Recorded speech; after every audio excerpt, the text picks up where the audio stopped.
बिस्मिल्लाहिर्रहमानिर्रहीम। अस्सलामुअलैकुम दोस्तों, आपका खैर मकदम है हमारे चैनल आसान उर्दू SBL में। और दोस्तों, मैं हूं आपका दोस्त, आपका होस्ट कारी फ़हीम अहमद कासमी। मुहतरम नाज़रीन, जैसा कि आपको मालूम है, अभी कुछ दिन पहले फ़लस्तीन के अंदर मस्जिद अक़सा में इबादत करने वाले लोगों के ऊपर इसराइल की तरफ से कुछ हमले हुए और उसमें बहुत से लोगों को जानी और माली नुकसान भी हुआ। पहली बात तो ये है कि इबादत करने वाले लोग मस्जिद अक़सा में मौजूद थे और उन पर हमला करना यही बहुत ज़्यादा काबिले मज़म्मत बात है। तमाम दुनिया के मुसलमानों के अंदर एक किस्म का रंजो गम और गम गुस्सा इस घटना से, इस वाक़ये से पेश आया है। तमाम इस्लामी तंजीमें भी कहीं न कहीं कुछ न कुछ अपनी मज़म्मत, अपना एहतजाज ज़ाहिर कर रही हैं।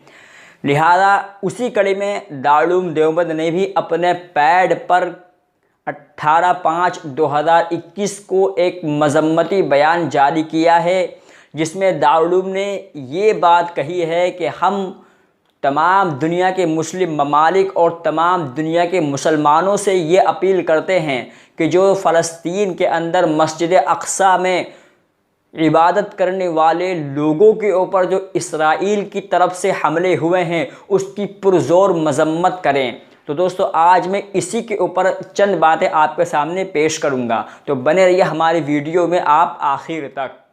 तो मुहतरम नाज़रीन, दारुल देवबंद ने अपने पैड पर एक बयान जारी किया है और उसमें दारुल ने साफ अल्फाज में ये बात कही है कि जो फ़लस्तीन के अंदर मस्जिद अक़सा में इबादत करने वाले लोगों के ऊपर इसराइल की तरफ से जो हमले हुए हैं वो गैर ज़िम्मेदाराना हैं और ऐसे लोगों को दहशतगर्द करार देना चाहिए।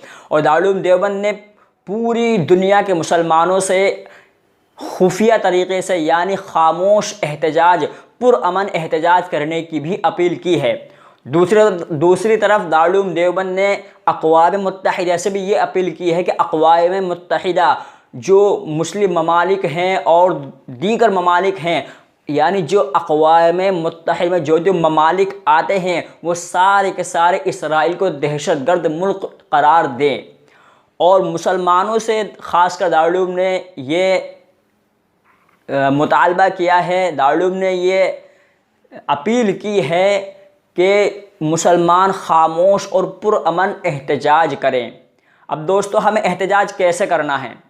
हमें हथियार नहीं उठाने, हमें उनके ख़िलाफ़ जो है जल्द से जुलूस नहीं निकालने, हमें उनके ख़िलाफ़ सड़कें जाम नहीं करनी, हमें उनके ख़िलाफ़ पुरअमन एहतजाज करना है। और एहतजाज ये है कि हम खामोश एहतजाज ऐसे कर सकते हैं कि हम उनके बनाए हुए प्रोडक्ट को मुकम्मल तौर से बाइकाट करें, उनके बनाए हुए प्रोडक्ट का मुकम्मल तौर से बाइकाट करें। यह हमारा पुरअमन और ख़ामोश एहतजाज होगा, क्योंकि मुसलमानों के पास ना इतनी ताकत है ना क़ुव्वत है।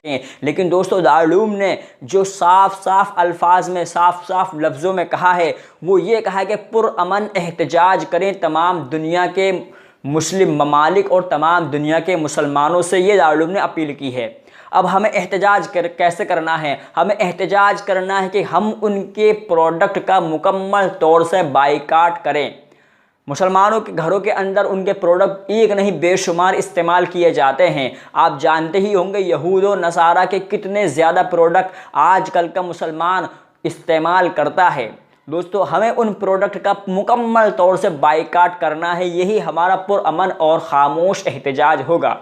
जब हम उनके प्रोडक्ट का इस्तेमाल करना बंद कर देंगे तो जाहिर सी बात है उनको माली एतबार से नुकसान होगा, और जब माली एतबार से नुकसान होगा तो उनको बहुत ज़्यादा नुकसान होगा और वो समझ जाएंगे कि हाँ, मुसलमान जब हमारे प्रोडक्ट का बाइकाट करेंगे तो हमें माली एतबार से कितना नुकसान होता है और हो सकता है।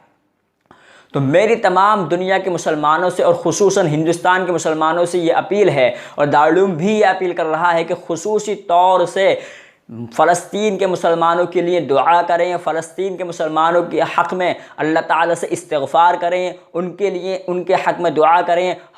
वो भी हमारी माएँ बहनें हैं, वो भी हमारे भाई और बहन हैं, तो उनके लिए ख़ुसूसी तौर से अल्लाह से दुआ करें। और फ़लस्तीन और मस्जिद अक़सा की बक़ा और हिफाजत के लिए जहाँ तक हो सके इंतज़ामात करें और पुरअमन एहतजाज करें और मुकम्मल तौर से फ़लस्तीन और इसराइल मुकम्मल तौर से यहूद और नसारा के जो प्रोडक्ट हैं, मसलन पेप्सी, कोका कोला या मैगी वगैरह या लेज़, ये जो इस तरह के जो हम प्रोडक्ट हैं, लियो ओरियल, जो हम डेली यूज़ के प्रोडक्ट उनके इस्तेमाल करते हैं, यूज़ करते हैं, हम मुकम्मल तौर से उनका बाइकाट करें। यही हमारा पुरअमन और एहतजाज होगा।